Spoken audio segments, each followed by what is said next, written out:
नमस्कार विद्यार्थियों। आज हम उपस्थित हैं कारक प्रकरण में एक सूत्र लेकर के, और सूत्र है हमारा पंचमी विभक्ति का। अब देखिए, आप पढ़ते हैं तो उसमें विभक्ति प्रकरण भी लिखा रहता है और कारक प्रकरण भी। तो आप जानते हैं कारक संज्ञा करने वाले सूत्र हैं, और यहाँ पर जो ये सूत्र है वो केवल विभक्ति करता है, सीधा पंचमी विभक्ति। देखिए क्या कहता है कि अन्यारादितरर्थे दिक् शब्दांचुतर पदा जाहि युक्ते। क्या कहता है, देखिए एक शब्द है इसमें यहाँ पर अन्य, एक है आरात, एक है इतर, एक है ऋते, एक है दिक् शब्द, एक है अंचुत्तर पद, और एक है आच, और एक है आई। ठीक है, अन्य, आरात, इतर, ऋते। दिशा के अर्थ में रूढ़ शब्द, दिशा के अर्थ में रूढ़ कौन से होते हैं? दिशा के अर्थ में रूढ़ हैं आपके जैसे पूर्व, पश्चिम, उत्तर, दक्षिण। इनसे क्या होता है, अगर हम पूर्व कहेंगे तो हमारे समझ में आ जाएगी कि यह बात किसकी चल रही है, दिशा की चल रही है। पश्चिम कहेंगे तो हम समझ जाएंगे कि यह बात किसकी चल रही है, दिशा की चल रही है। उत्तर कहेंगे, दक्षिण कहेंगे तो हमारे समझ में आ जाएगा ये दिशा है। तो ये जो शब्द हैं वो किसके अर्थ में प्रसिद्ध हो चुके हैं, दिशा के अर्थ में। रूढ़ का अर्थ होता है प्रसिद्ध हो जाना।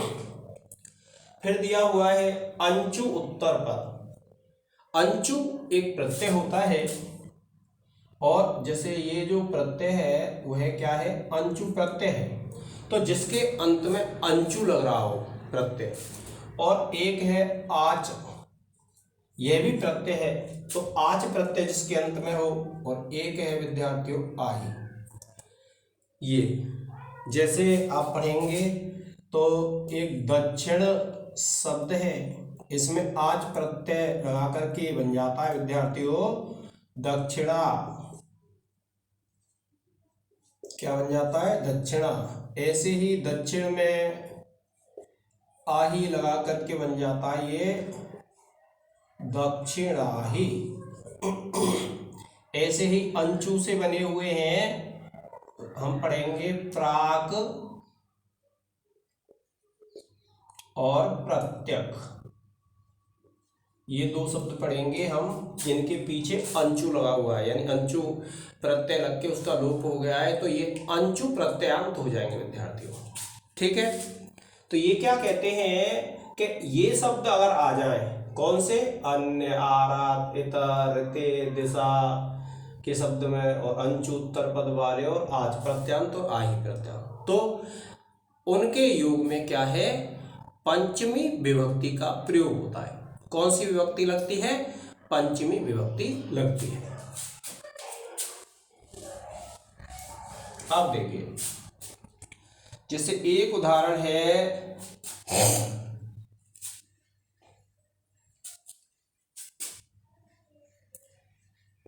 अन्यो भिन्नः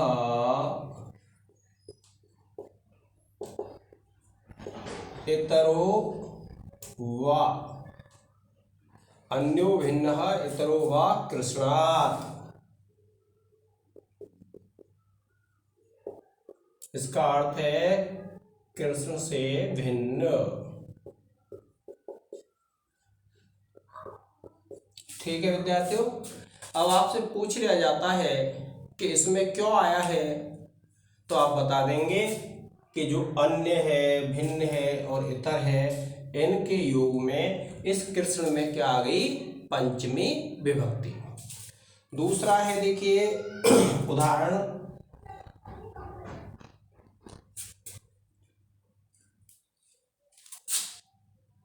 आराध वनाद।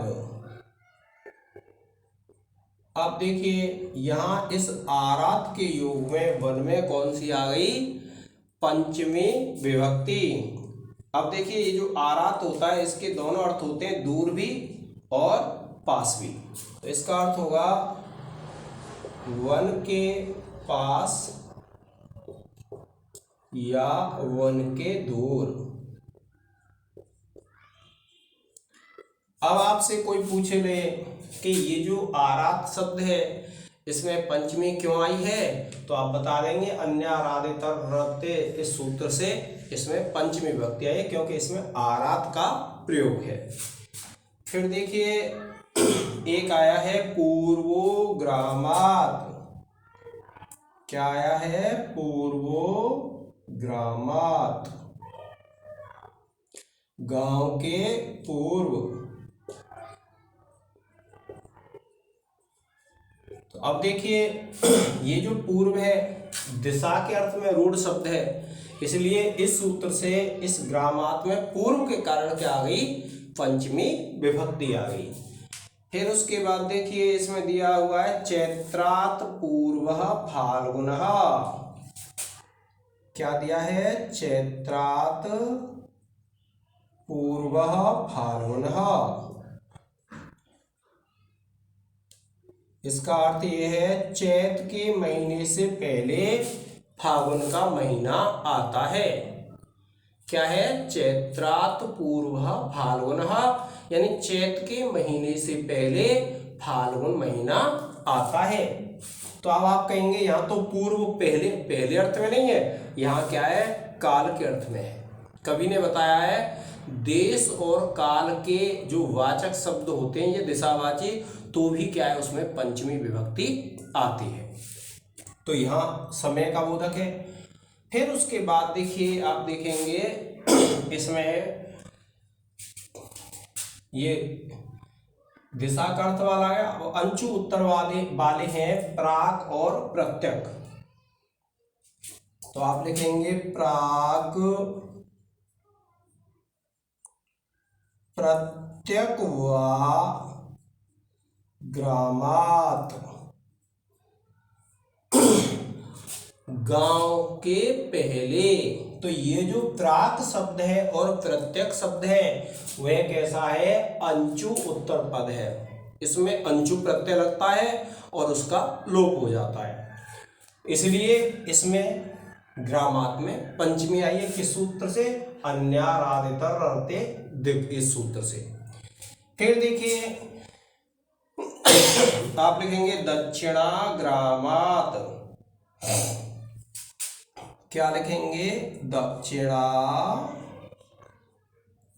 ग्रामात। अब आपको पता है कि गांव से दक्षिण की ओर, तो ये जो दक्षिणा शब्द है वो कैसा है? आच प्रत्यांत शब्द है। दक्षिण शब्द में आच लग रहा है। क्या लग रहा है? दक्षिण में आच, तो इसलिए बन गया दक्षिण। फिर देखिए एक है दक्षिणाही ग्रामात। तो इसमें भी क्या है? दक्षिण से आही शब्द लगा हुआ है। कौन सा लगा हुआ है? आही। तो इसलिए ये बन गया दक्षिणाही, दक्षिणाही ग्रामात। तो इस प्रकार से जब आप देखते हैं विद्यार्थियों, तो जो सिद्धियां हैं, जो सूत्र हैं, तो इस सूत्र का अर्थ क्या है आप जिनमें देखेंगे तो देखिए इसमें पंचमी है, इसमें पंचमी है, इसमें पंचमी है, इसमें पंचमी है, इसमें पंचमी है, इसमें पंचमी है, इसमें पंचमी। अब आपको वो बताना है, जैसे मान लीजिए यह सूत्र व्याख्या के लिए आ गए, तो आपको क्या करना है? आप मान लीजिए ये उदाहरण है, आप लिखेंगे इस उदाहरण में अन्यारातेतर सूत्र से अन्य शब्द का प्रयोग होने के कारण कृष्ण में पंचमी विभक्ति आई है। इसी प्रकार से अन्य जो उदाहरण है उनमें भी आप लिख देंगे।